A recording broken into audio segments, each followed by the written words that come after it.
നമ്മുടെ ഈ ഉരുൾപൊട്ടലിൻ്റെ പ്രഭവ കേന്ദ്രമാണ് മുണ്ടക്കയിൽ ഇപ്പോൾ ഈ പ്രേക്ഷകർ കാണുന്ന ഈ ആകാശ ദൃശ്യത്തിലുള്ളത്. ഇവിടെ എല്ലാം വീടുകളായിരുന്നു, നിറയെ വീടുകളായിരുന്നു. മുണ്ടക്കൈ ടൗണിൻ്റെ ദൃശ്യമാണ്. ഇതായിരുന്നു പ്രഭവ കേന്ദ്രം. ഇവിടെ നിന്നാണ് രാത്രി 1 മണി കഴിഞ്ഞ് ഈ ഉരുൾപൊട്ടൽ ഉണ്ടായതും ഒരുപാട് ആളുകളെ മരണത്തിലേക്ക് ഒഴുക്കി വിട്ടതും. ഈ പ്രഭവ കേന്ദ്രം വിനാശകരമായ ഈ പ്രഭവ കേന്ദ്രത്തിൻ്റെ ദൃശ്യങ്ങളാണ് നമ്മളിപ്പോൾ കാണിച്ചു തരുന്നത്. ഇപ്പോൾ മുണ്ടക്കൈയുടെ ആകാശ ദൃശ്യങ്ങളാണ് പ്രേക്ഷകർ കാണുന്നത്. നമ്മുടെ വാർത്താ സംഘം എലിക്കാമിൽ പകർത്തിയ ദൃശ്യങ്ങളാണ് ഇപ്പോൾ കാണുന്നത്. ഇവിടെ നിന്ന് ഈ മലമുടിയിൽ നിന്ന് ഒഴുകി വന്ന ഈ വെള്ളമാണ്, ഇരച്ചു വന്ന വെള്ളമാണ് ഒരുപാട് പേരുടെ ജീവൻ എടുത്തത്. ഒരുപക്ഷേ ദേശീയ തലത്തിൽ തന്നെ ഇത്രയധികം മനുഷ്യർ മരിച്ചുപോയ ഒരു ഉരുൾപൊട്ടൽ ഉണ്ടായിട്ടുണ്ടോ എന്ന് സംശയമാണ്. ഒരുപാട് ആളുകൾ മണ്ണിനടിയിൽ കിടക്കുന്നു എന്ന് നമുക്ക് സംശയിക്കാൻ ന്യായമുണ്ട്. മാത്രമല്ല, തകർന്നടിഞ്ഞു പോയ വീടുകൾക്കുള്ളിൽ തന്നെ ഒരുപാട് മൃതദേഹങ്ങൾ ബാക്കിയാകുന്നു എന്ന് നമുക്ക് സംശയമുണ്ട്. വാർത്താ സംഘം എത്തുന്ന സ്ഥലങ്ങളിലൊക്കെ തന്നെ മനം തകർന്നു പോകുന്ന, നമ്മുടെ മനസ്സ് മരവിച്ചു പോകുന്ന ദൃശ്യങ്ങളാണ് കാണുന്നത്. ഈ പറയുന്ന പ്രദേശത്തു നിന്നാണ് ഈ വലിയ ഉരുൾപൊട്ടൽ വന്നത്. ഇതാണ് പ്രഭവ കേന്ദ്രം എന്ന് പ്രേക്ഷകർ ഇപ്പോൾ ഈ ദൃശ്യത്തിൽ കാണുന്ന ഈ പ്രഭവ കേന്ദ്രത്തിൽ നിന്നാണ് ഒരുപാട് പേരുടെ ജീവനുകൾ തകർത്തതും ഒരുപാട് പേരുടെ ജീവിതം നശിപ്പിച്ചതും. ഒരുപക്ഷേ വയനാടിൻ്റെ സൗന്ദര്യം കാണാനെത്തിയ ടൂറിസ്റ്റുകൾ പോലും ഇതിൽ പെട്ടുപോയി എന്നുള്ളത് ഏറ്റവും ദുഃഖകരമായ സത്യമാണ്. ഇവിടെ നിന്നുള്ള തത്സമയ ആകാശ ദൃശ്യങ്ങളാണ് പ്രേക്ഷകർ ഇപ്പോൾ കാണുന്നത്. ഈ പ്രഭവ കേന്ദ്രത്തിൽ നിന്ന് കുതിച്ചെത്തിയ വെള്ളമാണ് ഒരുപാട് വീടുകളിലേക്ക് ആർത്തലച്ചെത്തിയതും ഒരുപാട് പേരുടെ ജീവൻ എടുത്തതും. എത്ര ആളുകൾ നഷ്ടപ്പെട്ടു പോയി, എത്ര ആളുകൾ ഇല്ലാതായി, എത്ര ആളുകളെ കാണാതായി എന്നൊന്നും കൃത്യമായി വിവരം ലഭിക്കാൻ ദിവസങ്ങൾ എടുക്കുമെന്നുള്ളതാണ് ഏറ്റവും പ്രധാനപ്പെട്ട കാര്യം. ആശുപത്രികൾ നിറയെ മൃതദേഹങ്ങൾ കൊണ്ട് നിറയുന്നൊരു സാഹചര്യം, ചാലിയാറ് പോലെയുള്ള പുഴകളിൽ മൃതദേഹം ഒഴുകി നടക്കുക, ഇതൊക്കെ നമ്മുടെ കേരളത്തിൽ സംഭവിക്കും എന്ന് നമ്മൾ വിശ്വസിച്ചിരുന്ന കാര്യമല്ല. ഈ ആകാശ ദൃശ്യങ്ങളിലേക്ക് നോക്കൂ.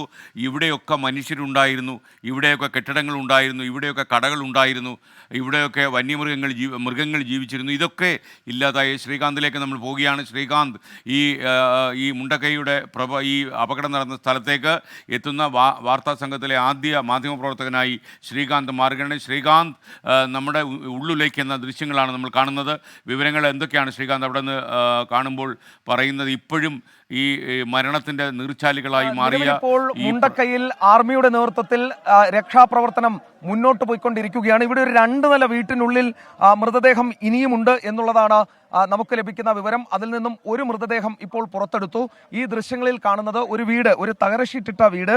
ആ വീടിന് അടിയിൽ ഇപ്പോഴും മൃതദേഹം കണ്ടെത്തിയിട്ടുണ്ട്. ഇപ്പോഴൊരു മൃതദേഹം അതിനുള്ളിൽ കണ്ടെത്തിയിട്ടുണ്ട്. പക്ഷെ അകത്തേക്ക് കയറി അത് പുറത്തെടുക്കാൻ സാധിക്കുന്നില്ല. അതാണിപ്പോൾ നേരിടുന്ന വെല്ലുവിളി. കയറിട്ട് ആ തകര ഷീറ്റ് വലിച്ചു മാറ്റി അതിനുള്ളിലേക്ക് കയറാനുള്ള ശ്രമങ്ങൾ ഇപ്പോൾ നടത്തുകയാണ് ഇന്ത്യൻ സൈന്യവും ഒപ്പം രക്ഷാപ്രവർത്തനത്തിന് നേതൃത്വം നൽകുന്ന സംഘവും. ഈ ദൃശ്യങ്ങളിൽ ഇപ്പോൾ നമുക്ക് കാണാൻ സാധിക്കുന്നത് വലിയ വടം കൊണ്ടുവന്ന് വീടുകളുടെ മുകൾ ഭാഗം തകർന്നു കിടക്കുന്ന വീടുകളാണ്. പലതിലേക്കും കയറാൻ സാധിക്കില്ല. അപകടം പതിയിരിക്കുന്നുണ്ട്. അകത്തേക്ക് കയറുന്നതിന് ബുദ്ധിമുട്ടുണ്ട്. അപ്പോൾ ചെയ്യുന്നത്, ഏതെങ്കിലും ഒരു ഭാഗത്ത് വടമിട്ട് ആ വടം വലിച്ച് പുറത്തേക്ക് ഇത് മാറ്റുക എന്നുള്ളതാണ്. ഇതിന്റെ മേൽക്കൂരയടക്കം മാറ്റുക എന്നുള്ളതാണ് നിലവിൽ ഇപ്പോൾ ചെയ്യാൻ സാധിക്കുന്ന ഏക പോംവഴി.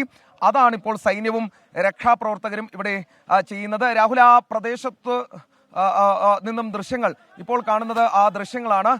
രാഹുൽ, ഒരല്പം ഒന്ന് പുറകിലേക്ക് മാറി നിന്ന് ആ ദൃശ്യങ്ങളൊന്ന് കാണിച്ചാൽ, ഈ രക്ഷാസംഘം ഈ ദൗത്യം നടത്തുന്ന രക്ഷാസംഘം ഈ ദൗത്യ പ്രവർത്തനത്തിൽ ഏർപ്പെട്ടിരിക്കുന്ന ആ പ്രദേശങ്ങളുടെ, മുണ്ടക്കൈ പ്രദേശത്തിന്റെ ദൃശ്യങ്ങളാണ് സ്കേൻ ഈ കാണാൻ സാധിക്കുന്നത്.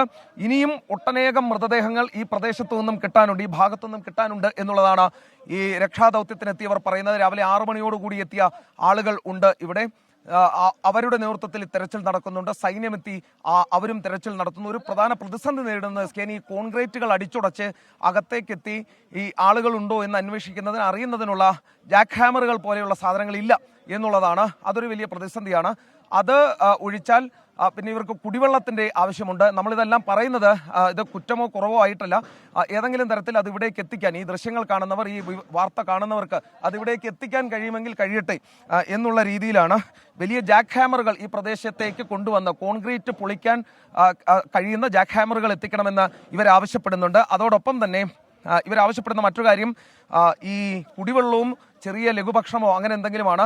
രാവിലെ വന്നവരൊക്കെ തന്നെ ഭക്ഷണം കഴിച്ചിട്ടില്ല, കുടിവെള്ളം കിട്ടാത്ത ആളുകളുണ്ട്. അവർക്കൊക്കെ തന്നെ അത്തരത്തിൽ കുടിവെള്ളവും ഭക്ഷണവും ഒക്കെ വേണം. രാഹുൽ, ഒരു അല്പം കൂടി രാഹുൽ പുറകോട്ട് നീങ്ങി നിന്ന ദൃശ്യങ്ങൾ കുറച്ചുകൂടി ഒന്ന് വിശദമായി കാണിച്ചു തരും. അതായത്, രാവിലെ തുടങ്ങിയ രക്ഷാദൗത്യത്തിൽ ഒരു മൃതദേഹം വീണ്ടെടുത്തു. ഒരു വീട്ടിൽ ഇപ്പോഴും മൃതദേഹം കിടപ്പുണ്ട്.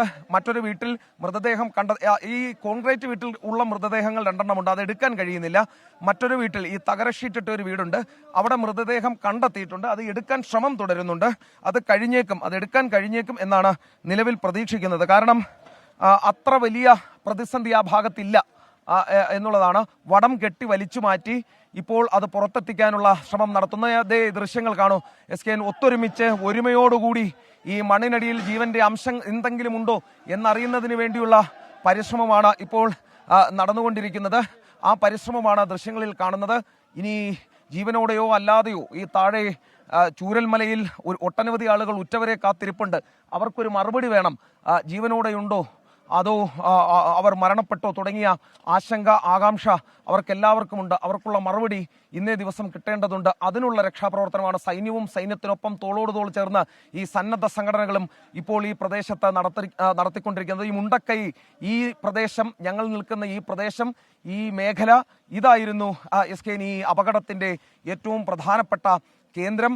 ഇവിടെ നിന്നാണ് ഈ ജലം, ഇവിടുത്തെ ജീവനുകൾ, ഇവിടുത്തെ മനുഷ്യജീവനുകൾ ഒന്ന് ഓടി മാറാൻ പോലും കഴിയാത്ത വണ്ണം അവരെ ചുഴറ്റി എറിഞ്ഞ് കശക്കി എറിഞ്ഞാണ് ചൂരൽമലയിലേക്കും താഴെ വെള്ളരിമലയിലേക്കും ഒക്കെ പോയത്. SKN അതാണ്, ആ മേഖലയിലാണ് നമ്മൾ എത്തിയത്. ആ ദൃശ്യങ്ങളാണ് നമ്മൾ കാണുന്നത്. വിജയകരമായി അതിന്റെ മേൽക്കൂര ഇതാ സൈന്യം ഒപ്പം രക്ഷാസംഘവും ചേർന്ന് മാറ്റുന്നു. ആ മേൽക്കൂര മാറ്റിയാൽ അതിനുള്ളിലേക്ക് സൈന്യത്തിന് കയറാം. ആ മേൽക്കൂര മാറ്റിയാൽ ആ മൃതദേഹങ്ങളോ ജീവനോടെ ആളുകൾ ഉണ്ടോ എന്ന് നോക്കാം.